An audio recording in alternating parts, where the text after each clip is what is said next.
those days in college basketball, Len Bias, Michael Jordan, that 30 for 30 that played about the Wolfpack, NC State. Mm-hmm. College basketball, and UNLV, of course, the local team here, was involved that year, that tournament. The teams back then were so good, had so much talent, it was amazing. Yeah, I mean, you got to look back at the ACC or basketball in the country, and especially the class of 1979 and 80 that came out. You guys had a guy named Sidney Green here that played really, really well, got to the NBA as well. But across the board, 1979 was probably the best high school class ever that came out of college and from high school, well, actually from high school to college. So you got guys from Isaiah Thomas to James Worthy to Antoine Carr to Sidney Green to Ray McCoy. I can go on and on. You got about 40, 50 guys that played in the NBA. When they added the shot clock and then also the three-point line, how much of effect did it have on the big guy down low? And it didn't have not much effect. It spread the court out a little bit because you had to protect the three-point line and the three-point shooters. But as far as inside, it opened up the lane a little bit if you could, perfect your offensive ability and skills, and also had a big guy that could go in the low post and score. That made the game a lot easier. It's Ralph Sampson with us here live at the Las Vegas Summer League. The game has changed so much, and you're here. You were with the Suns, but you're here now just checking out all the players and what they're going to do on these certain teams. Has anybody stood out for you? Any of the big guys down low with maybe their footwork, their low post moves? Anybody at this league so far that you look at and say, wow, they're pretty good? No, you can't really. I mean, any type of situation like this that is kind of structured basketball at this level where guys are trying to make it is really dictated and predicated by the guards. And so guards are going to control the ball. They're going to shoot the ball. If big guys can rebound and block shots and control the paint, then you recognize them a little bit more. But it's really a guard-oriented, forward-oriented game at this point. So big guys are really prevalent unless you can get them in a situation where they can show you what they can do, and you put them in situations where in a pick and roll, pick and pop, or a low post game, and they have some structure that coaches can call the plays. Big guys have no chance at this point. When you look at Miami, 3 straight trips to the finals, they've won the last 2, and they really don't have a dominating big player. And you just said that LeBron James, of course, he can play the 1, the 2, the 3, the 4 if they needed. They could probably put him at the 5. Is that like a transitional thing in the league? Are we looking at a thing where now the teams are going to try to model what they do towards the Miami Heat? No, not at all. If you look at the Indiana Pacers and Roy Hibbert and what they did to Miami, you better watch out. Roy Hibbert is coming, and he's a great talent. If he works hard enough this summer and continues to perfect his game, he's going to be a monster in the game for years to come. If you look at what Miami did and put LeBron on the post, and he can affect him. He's 6'8", 260 pounds. Put him on the post, let him go to work. Sometimes they didn't do that. And then you go to the finals, they were 1 free throw away from losing. If the guy would have made a free throw, they'd been up 4 and then up 3. Ray Allen hits the 3, ties the game up. They would have not won the finals. So Tim Duncan, 37 years old, still perfecting the post, and nobody can stop him. So you got to have that post presence. They won, and they had great talent, and they got lucky. But luck is also a part of it when you get to the finals and get that far. And they've done a good job over the last couple of years. But to be consistent down the stretch in the NBA, you're going to have a big guy. That's Ralph Sampson with us here, ESPN Radio, 1198.9 FM. So then on that note, but let's come out here to, I guess, the West Coast as of about a week and a half ago, and now, of course, Dwight Howard signed with your former team, the Houston Rockets. How do you think everything was handled there in the offseason from Dwight? I think it was well done. I mean, Dwight is a great talent. He's a premier center in the NBA. If he can continue to get healthy and stay healthy with his back and other injuries that he might have, he'll get back to the Dwight Howard I think everybody know and love. The last 2 years have been tough for him, being injured, and then the transition from one team to the next, and that's just the nature of the beast. But now he's in a great situation. Houston loves big guys. They got an owner that loves to win, and they got great pieces around him right now that are young and talented, and if they can put it together, which I think they will with Coach Kevin McHale, they'll be a beast in the West. Howard gets a lot of criticism for, I guess, what people would say a lack of progression in his offensive game down low. If you were with the Rockets, or if you're Kevin McHale, how do you work with Dwight to make sure that he develops and gets better down in the low block?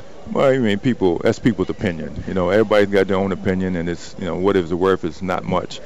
when he was dominating, when he was Defensive Player of the Year, he was scoring 20-some points and 10 rebounds. Nobody worried about his low post presence.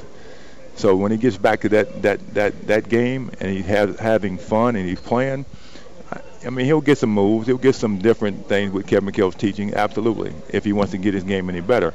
But, I mean, most people out here would have taken Dwight Howard as he is, and most teams would have said we'd love to have him and pay whatever money to get him. So if he just can be happy and play like he used to play and perfect his game in some areas as he continues to develop as a player. He's 10 years in the league now, so he's been there a while, but he's just got to keep continuing to perfect his game and do what he can do, and he'll be wildly successful. Ralph, you have a situation now with the Lakers, and I don't know if it's rebuilding, but when you think about it, Kobe's going to be down for a while. They lose to White. Nash is getting long in the tooth, and, I mean, they really don't have the youth or the pieces in place. How long does it take for a team to kind of get themselves back to where they need to be competitive? It looks like the Lakers may need some time.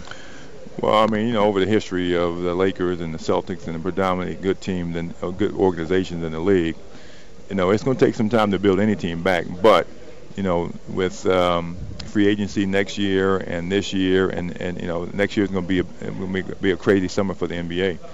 And so with that in mind, you have to have the Lakers, you have to have the Celtics, you have to have those rivalries. The fans love those teams.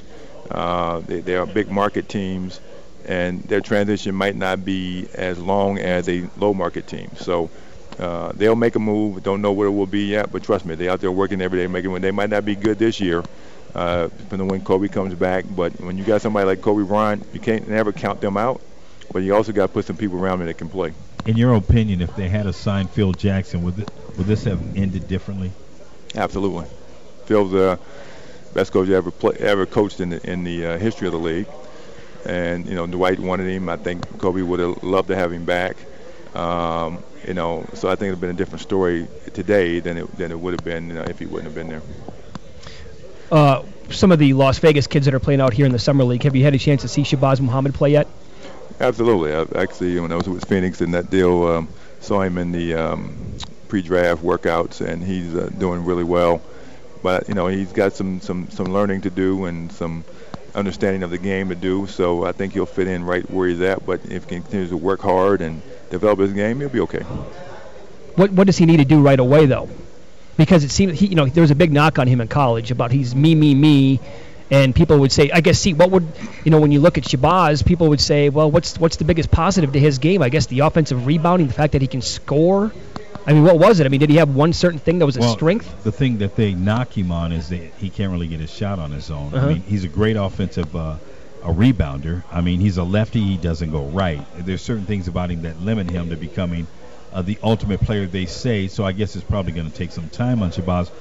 What do you see as far as his skill sets and what may happen here? Well, he got drafted. Okay.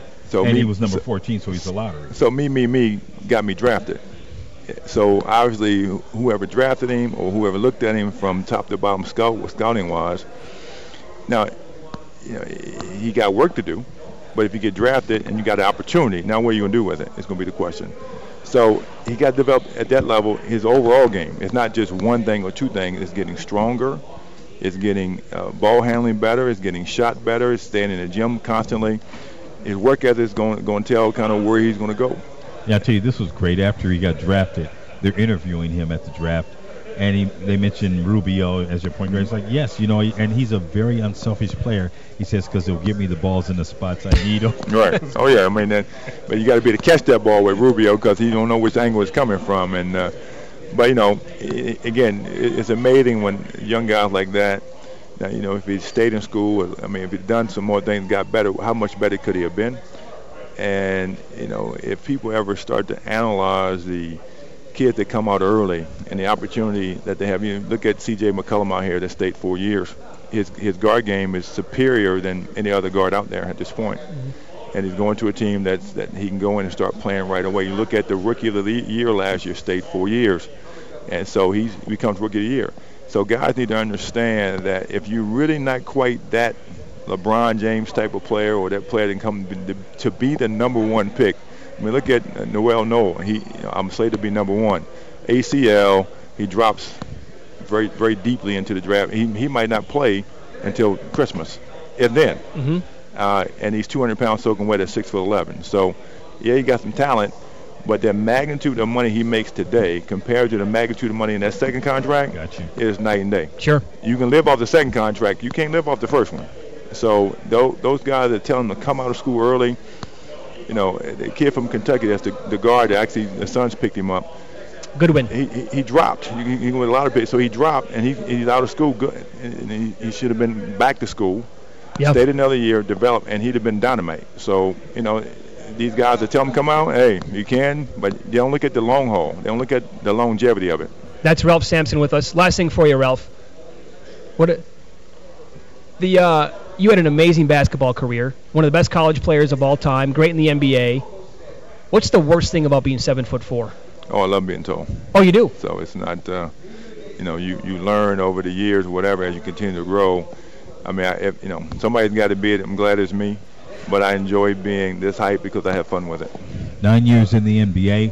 When you think back to your career, do you look back to college as the thing you enjoyed the most, or your NBA career? I mean, you know, I grew up loving basketball, so no matter what, I love it today just as much as I loved it when I played. I love watching it. I love developing kids. I love seeing the mindset of them. I love, you know, if I get with the team, I would love to build a championship team as the general manager. So you just love the game no matter at what level you are, what age you are. You know, if I could play today, I will continue to play it. So my mind says I can, my body says I can't, so that's the way it works. But, you know, if you love the game seriously, it takes care of you for the rest of your life. Ralph, thanks so much for sitting down today. Appreciate a few minutes. Thank you, guys.